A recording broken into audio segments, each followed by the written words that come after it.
Bismillahirrahmanirrahim. Hamdan wa syukran lillah. Salatan wa salaman ala Rasulillah Muhammad ibn Abdillah wa man jahada fi sabilillah ila yaumil qiyamah. Subhanaka la ilma lana illa ma 'allamtana innaka antal alimul hakim. La haula wa la quwwata illa billahil aliyyil azim. Amma ba'du. Para pemirsa, pendengar, kaum muslimin wal muslimat rahimakumullah. Pertama-tama, marilah kita memanjatkan puji syukur kehadirat Allah Subhanahu wa taala. Allah yang telah memberikan begitu banyak nikmat kepada kita, yang seandainya nikmat Allah Subhanahu wa taala itu kita hitung, Allah menjamin kita tidak akan bisa menghitung berapa banyak nikmat yang diberikan oleh Allah Subhanahu wa taala kepada kita. Maka sebagai hambanya, kita hanya diminta bersyukur dengan menggunakan nikmat-nikmat yang diberikan oleh Allah Subhanahu wa taala kepada kita, kepada jalan yang diridhoi oleh Allah Subhanahu wa taala. Kemudian selawat dan iri salam dengan ucapan Allahumma shalli wa sallim ala sayyidina Muhammad wa ala ali sayyidina Muhammad kita sampaikan kepada roh junjungan Nabi besar kita Muhammad sallallahu alaihi wasallam. Beliau yang kita kenal, yang mengajak umat manusia dari alam kegelapan hingga ke alam yang terang benderang, dari alam kejahilan hingga kepada alam yang berilmu pengetahuan, yang disinari dengan isu iman dan Islam.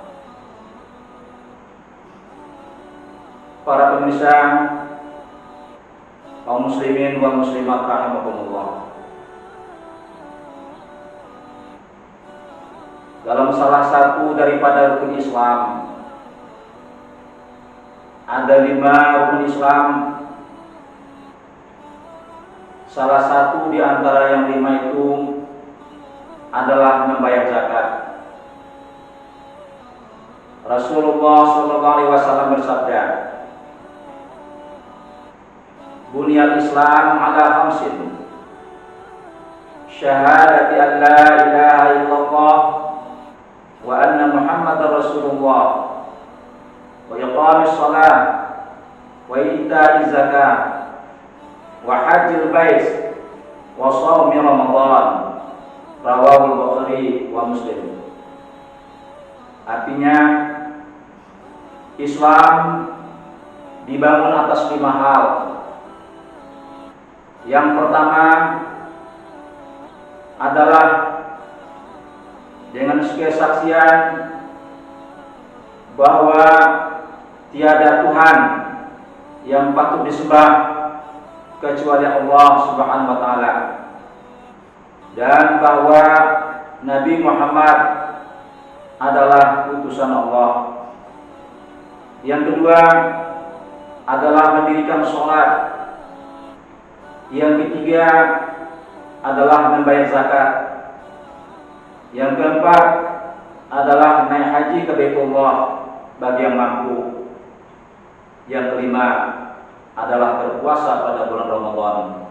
Inilah 5 hal yang merupakan dasar bagi kita umat Islam yang harus kita laksanakan untuk menegakkan dan mengamalkan ajaran Islam.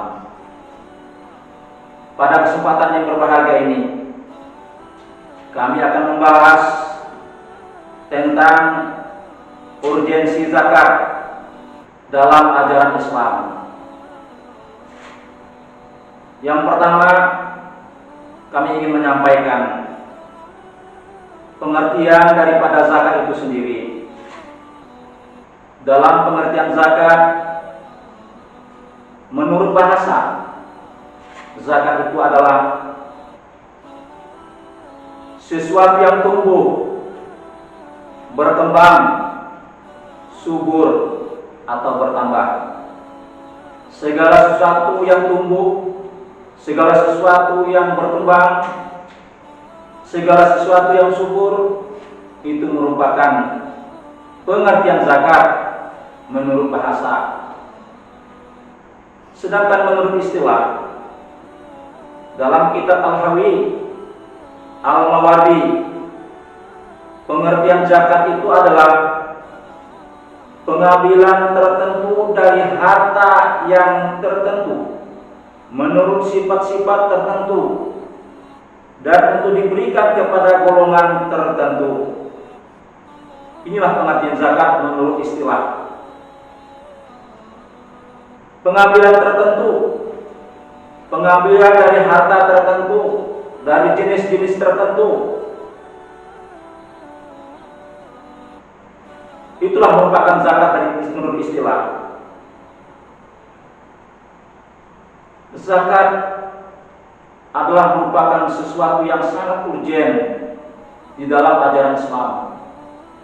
Zakat ini sangat penting di dalam ajaran Islam. Makanya tadi Rasulullah SAW menempatkan posisi zakat adalah merupakan bagian daripada rukun Islam.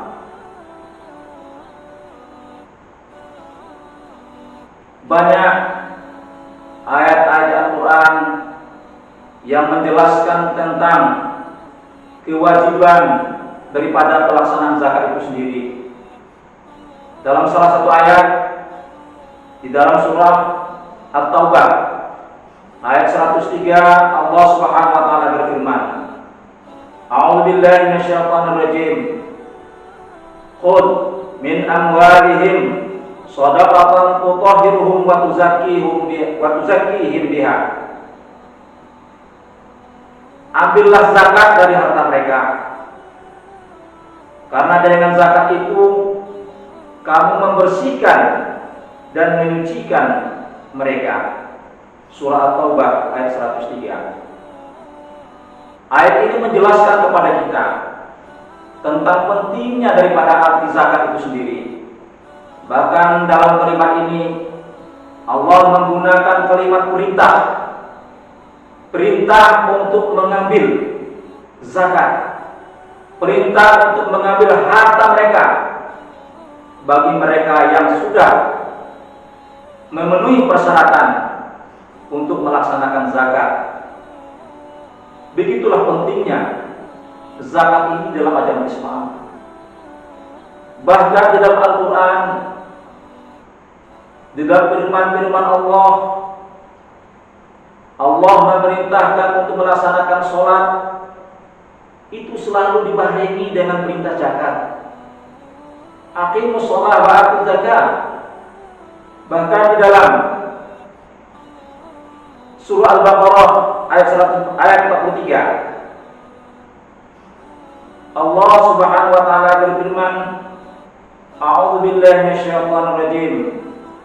Wa aqimus shalah wa atuz zakat warka'u ma'ar raki'in. Laksanakanlah sholat, dirikan sholat, dan tunaikanlah zakat, dan rukuklah beserta orang-orang yang rukuk. Allah selalu mengiringi tentang perintah melaksanakan sholat dan perintah melaksanakan zakat. Berarti zakat ini sangat penting bagi kita, khususnya bagi umat Islam, terutama sekali bagi mereka yang diberikan oleh Allah Subhanahu wa taala kecukupan rezeki. Karena rezeki yang kita peroleh pada hakikatnya semuanya itu bukan milik kita. Masih ada hak orang lain yang harus kita keluarkan sebagai kewajiban kita bagi kita yang beragama Islam. Para pemirsa, pendengar, kaum muslimin wal muslimat rahimakumullah.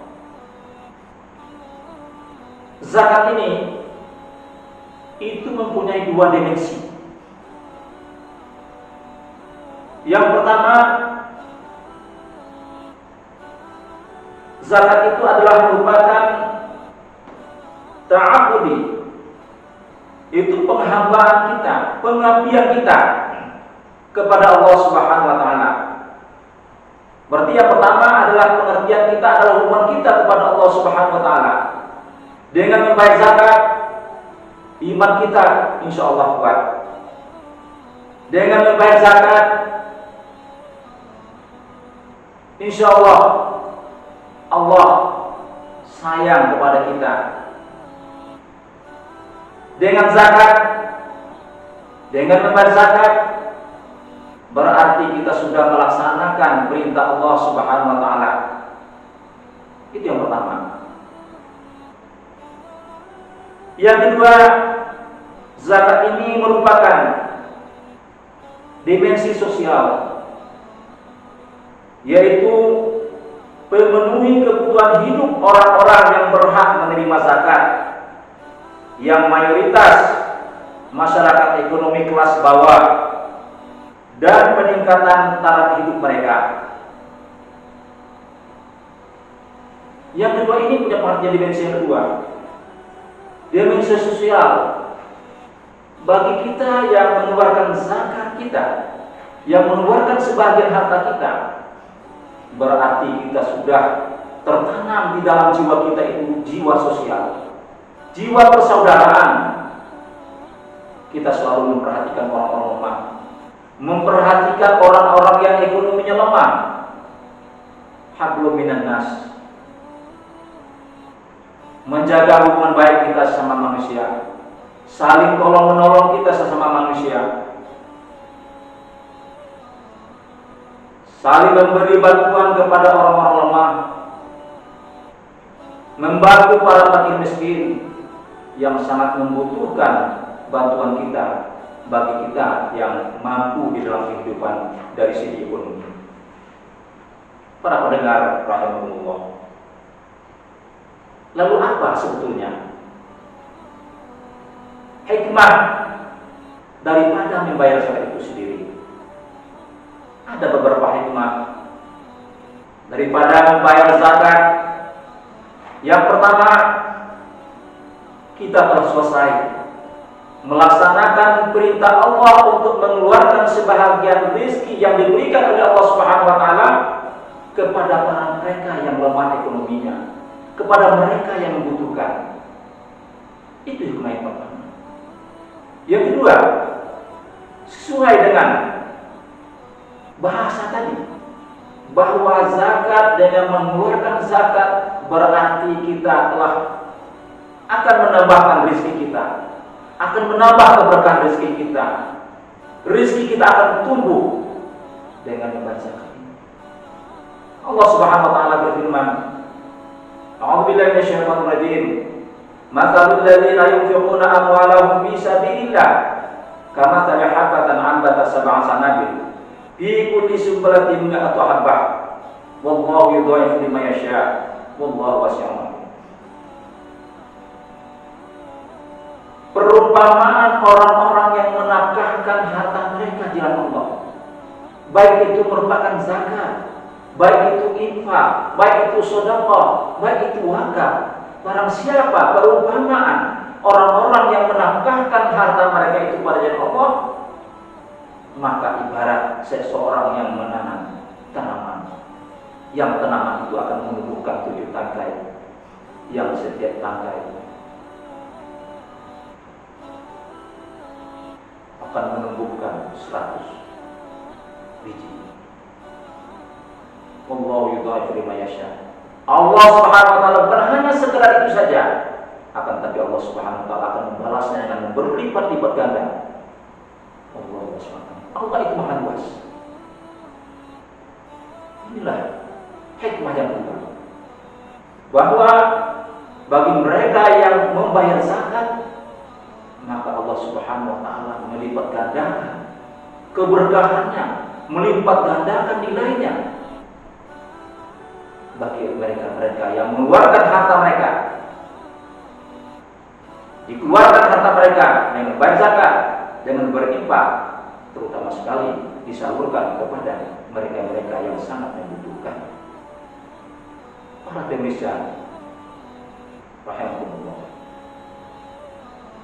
Selanjutnya yang ketiga, salah satu di antara yang mendapat hikmah daripada berzakat itu adalah mendapat rezeki yang berkah, rezeki yang bersih. Kenapa? Karena zakat ini sesuai dengan yang apa disampaikan tadi dari firman Allah, bahwa dengan membayar zakat ini akan membersihkan harta dan jiwa seseorang.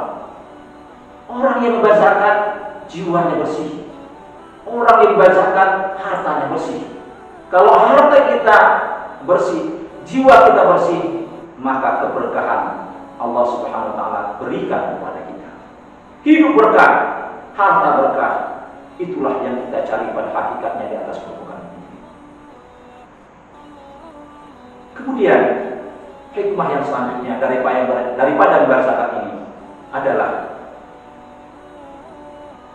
tertanamnya jiwa persaudaraan, jiwa toleransi, jiwa saling membantu antara kita sesama kita, sehingga dengan adanya saling membantu di antara kita, rasa kasih sayang akan tumbuh, rasa cinta kepada saudara kita itu akan tumbuh.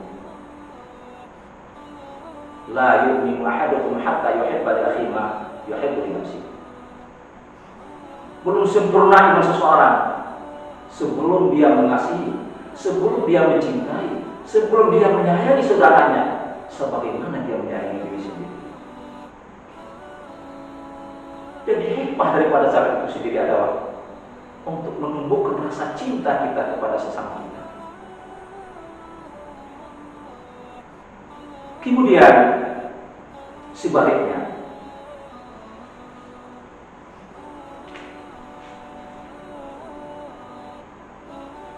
ancaman bagi yang tidak membayar zakat. Yang pertama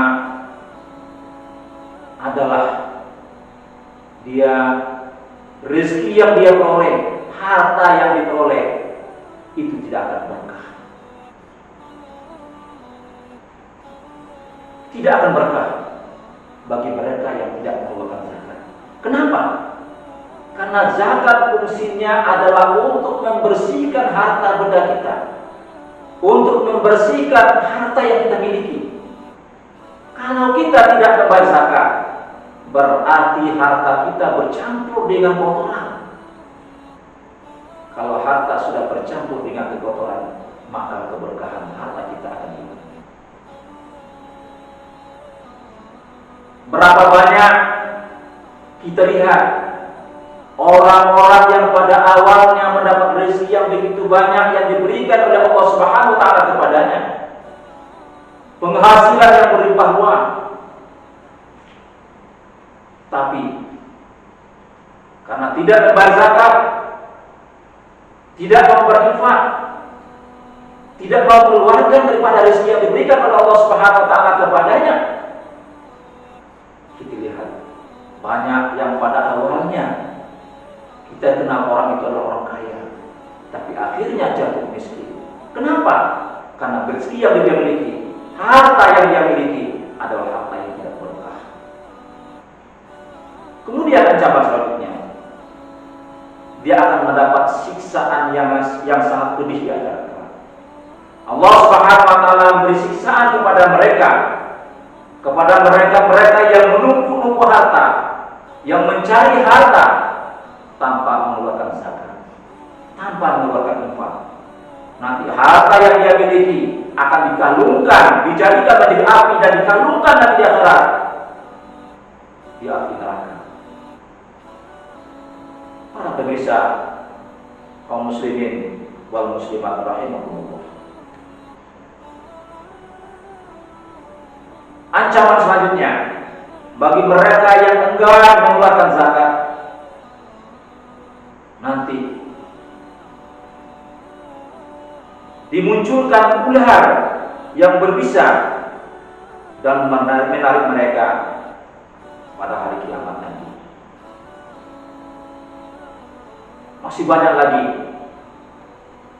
siksaan-siksaan, ancaman-ancaman bagi mereka yang tidak mau mengeluarkan zakat. Kita perhatikan bagaimana hebatnya kekayaan sahabat yang pada awalnya adalah seorang yang sangat miskin. Dia minta kepada Rasulullah agar didoakan menjadi orang kaya, agar Allah berikan kepadanya harta. Rasulullah berdoa kepada Allah, Allah berikan harta kepada beliau. Semakin hari semakin bertambah, semakin hari semakin bertambah hartanya. Maka tatkala datang perintah kepadanya untuk mengeluarkan sebahagian zakatnya, sebagian harta yang dia miliki untuk dikeluarkan zakatnya, dia enggan mengeluarkan zakat. Dia tidak mau mengeluarkan zakat karena dia merasa bahwa dengan dikeluarkannya zakat, hartanya berkurang. Dia tidak tahu bahwa pada hakikatnya zakat yang dikeluarkan itu akan menambah keberkahan hartanya, akan menambah hartanya, tetapi dia tidak mau berzakat. Akhirnya apa? Lama-kelamaan hartanya semakin berkurang dan semakin berkurang. Akhirnya dia menjadi miskin kembali. Itu akibatnya daripada orang-orang yang tidak mengeluarkan zakat. Maka dari itu, kami menghimbau kepada kita semua, bagi para agnia yang punya kemampuan, yang punya penghasilan, yang sudah sampai nisab dan haulnya, mari kita keluarkan. Allah Subhanahu wa taala dan Rasulnya tidak meminta semua harta yang kita miliki kita zakatkan, tidak. Hanya sebahagian kecil dari penghasilan kita 1 tahun yang dimintakan oleh Allah Subhanahu wa taala dan Rasulnya hanya 2,5%. Sangat sedikit sekali.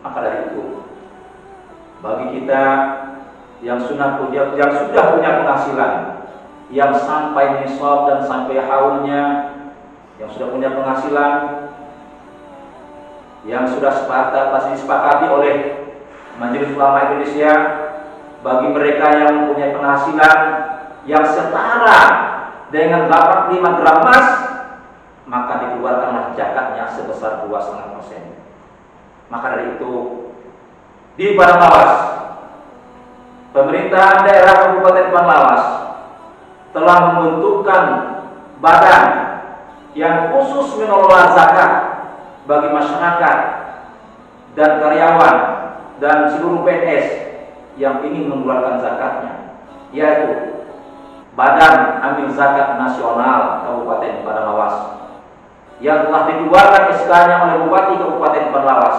Ayo kita serahkan, salurkan zakat kepada Basnas, sehingga nanti dari zakat yang dikumpulkan oleh Basnas bisa dimanfaatkan kepada masyarakat Padang Lawas secara merata.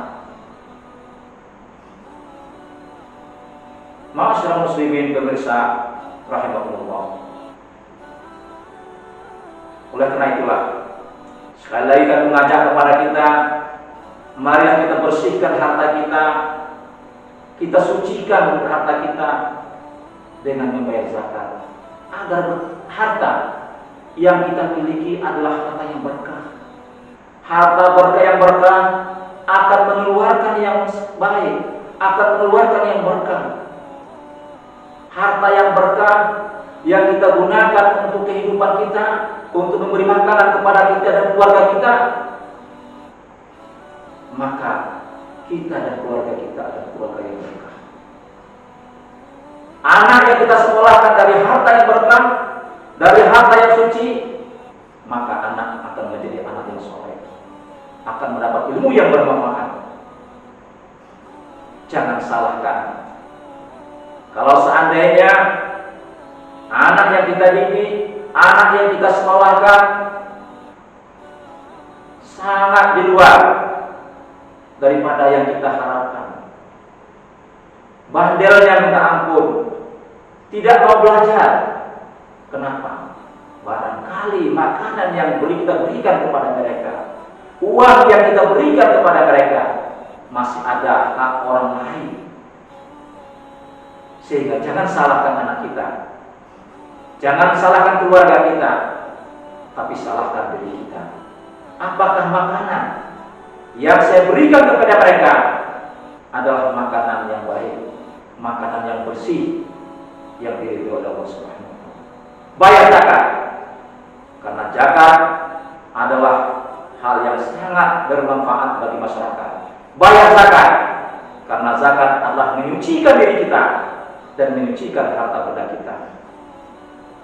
Salurkan zakat kepada badan yang mengelola zakat, karena zakat yang kita keluarkan itu sangat bermanfaat bagi masyarakat, terutama sekali bagi masyarakat yang ekonominya lemah. Ma'asyiral muslimin wal muslimat, para pemirsa rahimakumullah. Allah Subhanahu wa taala dengan rasa kasih sayangnya kepada kita, sehingga Allah Subhanahu wa taala dengan perintah zakat ini, Allah menanamkan rasa kasih sayang kita kepada Allah dan rasa kasih sayang kita kepada sama manusia. Hablum minallah wa hablum minan nas. Dengan membayar zakat itu berarti kita sudah melepaskan kewajiban kita. Kita sudah memantapkan iman kita kepada Allah Subhanahu wa taala. Dan juga dengan membayar zakat itu berarti kita sudah mengasihi sama kita. Kita sama sayang menyayang sama kita. Kita sesama timbang rasa, sesama kita manusia. Dan saya yakin kalau kita bagi para aghnia semuanya mau membayar zakat, mau menyalurkan sebagian hartanya, maka kita tidak akan lagi melihat para duafa, para masakin, para fakir yang menangis terus-terusan. Kita tidak akan melihat. Kenapa? Karena kita sungguh tumbuh rasa persaudaraan kita. Kita berikan sebagian harta kita, kita salurkan sebagian harta kita kepada mereka yang sangat membutuhkan. Inilah akhir-akhir ini kita yang umat Islam yang selalu menumpukan harta benda kita, tetapi kita tidak tahu, kita tidak sadar, kita hidup bermewah-mewahan, kita hidup serba mewah, rumah megah, makanan enak-enak, mewah, sementara saudara-saudara kita, tetangga-tetangga kita, sanak keluarga kita merintih dan merintih kelaparan. Mereka mengharapkan ulur tangan kita. Mereka mengharapkan belas kasihan mereka. Mereka mengharapkan kasih sayang kita. Justru itulah, mari saya yakin kalau umat Islam yang punya harta kekayaan mau mengeluarkan zakat hartanya untuk disalurkan kepada fakir miskin, untuk disalurkan kepada yang membutuhkannya, saya yakin tidak ada lagi umat Islam yang miskin di dunia ini. Tidak ada lagi umat Islam di kelaparan dunia ini, karena mereka sudah dibantu oleh para akhirnya. Mudah-mudahan Allah Subhanahu wa taala beri keberkahan harta kita, memberikan mata pencaharian yang berkah kepada kita, sehingga rezeki yang diberikan oleh Allah Subhanahu wa taala dapat kita manfaatkan sebaik-baiknya di jalan Allah Subhanahu wa taala. Demikian, mudah-mudahan ada manfaatnya bagi kita semua, dan saya mengucapkan terima kasih atas perhatiannya dan mohon maaf atas segala kesalahan. Demikian, billahi taufiq wal hidayah. Assalamualaikum warahmatullahi wabarakatuh.